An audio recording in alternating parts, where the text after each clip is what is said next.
Hi guys, so the video you are about to see gets into some pretty heavy detail on more or less what I think might be going on, and also trigger warning about my past a bit. I really wanted to touch bases on some of my thoughts and some of what's going on in the world right now. So this is for educational purposes only. Again, most of it's kind of my thoughts, some of it's actual facts, and it's pretty interesting, some of the stuff that, you know, has come across the media, and I just really wanted to touch bases on that. And again, the second part of this video that talks about my personal life, I'm going to be getting into some detail of my past, which can be very triggering, so proceed with caution. You know, as I was sitting here cleaning my pellet stove, as you can see, there's something else I thought of too, and that is, it's not just a theory. I mean, there's facts behind this. You know, when Trump got in, before that, nobody looks into this because Amish and Mennonites are not on the media. To get the votes, he literally, in my opinion, and of what I've seen, manipulated the Amish and Mennonite communities to vote for him. 37th President Donald J. Trump! I don't have official statistics, but I can tell you that I know many members of this community. I work very closely with them.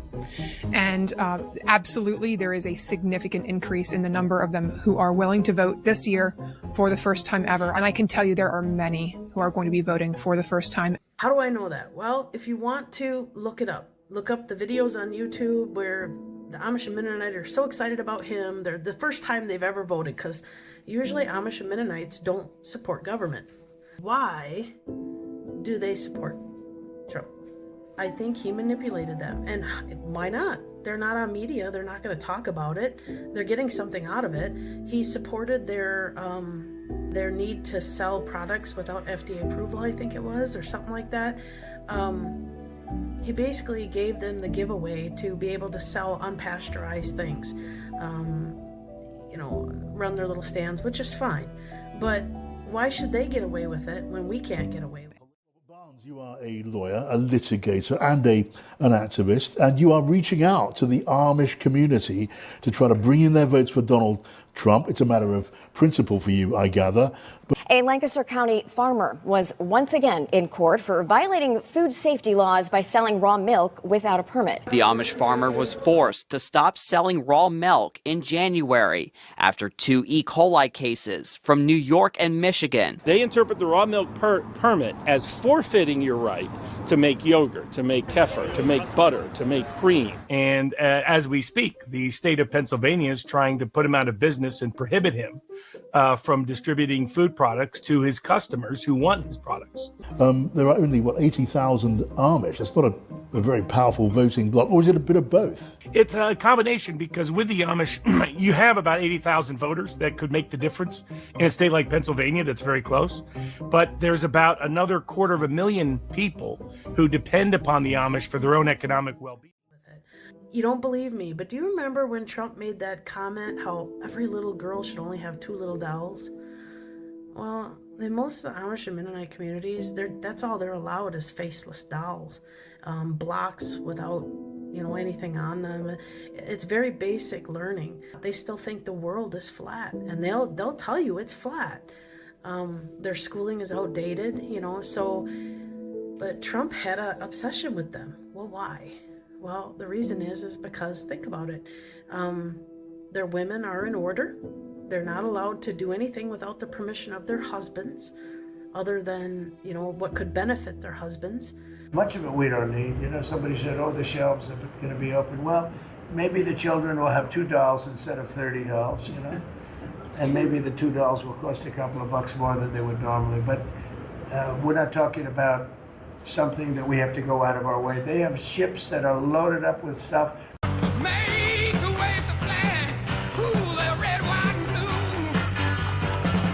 People that don't take vaccines and don't take any pills that have no autism. Does that tell you something? That's currently, is that a correct statement, by the way? There are some studies that suggest that, yeah, with the Amish, for example. The Amish, yeah, virtually. I heard none. See, Bobby wants to be very careful with what he says, and he should, but I'm not so careful with what I say.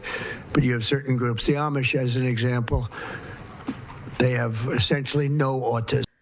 Traumatized Amish little girls and women, they don't punish the guy for what he did. They literally punish the woman. You know, oh, she should have dressed more, you know, this or that. She shouldn't have said anything. And then all of a sudden the elders will say, oh, well, you know, he's forgiven. And they let him back in. They let him back in. No joke. Check it out. You know, I could be wrong, but I'm pretty darn sure, you know, especially that the creepiest thing of it all is, and I still haven't put two and two together, was when I was driving past one of the Mennonite churches, and maybe it was just me, but it was weird. There was about 4 cop cars there with the blue line on it, and a bunch of black vehicles, which is normal for Amish to drive black vehicle, or Mennonites to drive black vehicles. But what was going on there? You know, and this was right before Trump got in. Why were they all there? Just saying, you know. And if you got a follow up on this, please let me know, because I want to know more. I'm curious.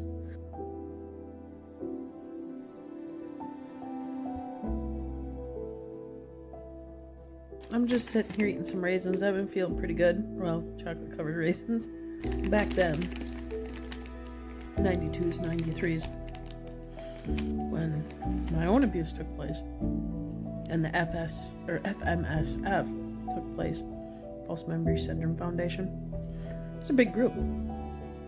They kind of got shut down, but kind of didn't really get shut down. I can remember at that time, one of my abusers, not all of them, just one of them, one that abused me for 4 years, my sister's husband, from 9 to 14. I went to court, kept dragging it out, to make me look older. By the time that the court actually took place, I was 16, 17 years old. And this jerk still got to come to my house after that. My parents literally let him back in the house because my mother wanted to see my sister.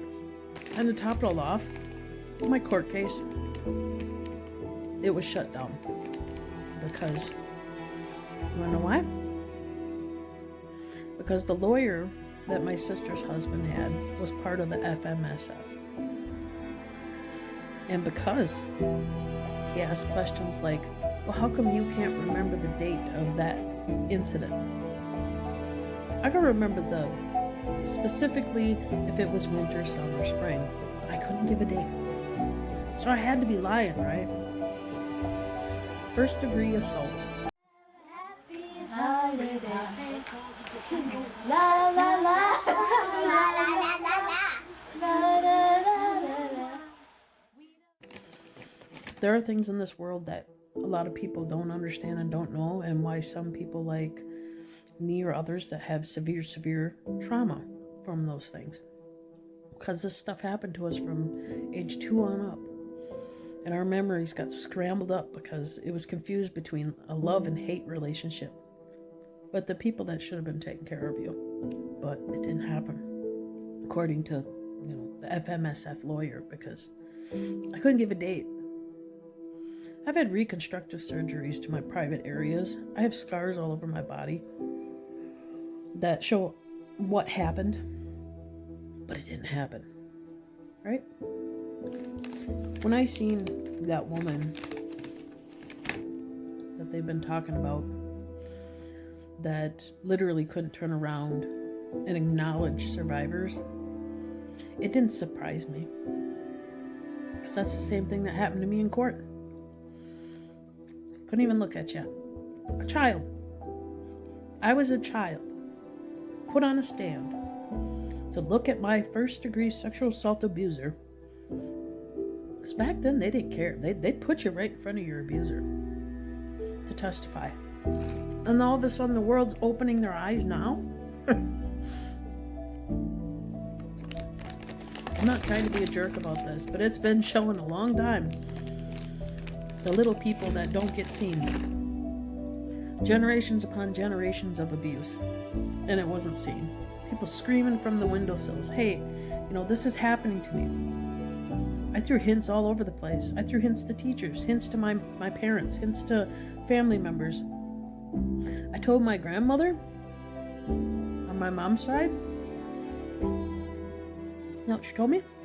Oh, you shouldn't talk about that. Keep your mouth shut. Be a good girl. It wouldn't happen if you would have been a good girl.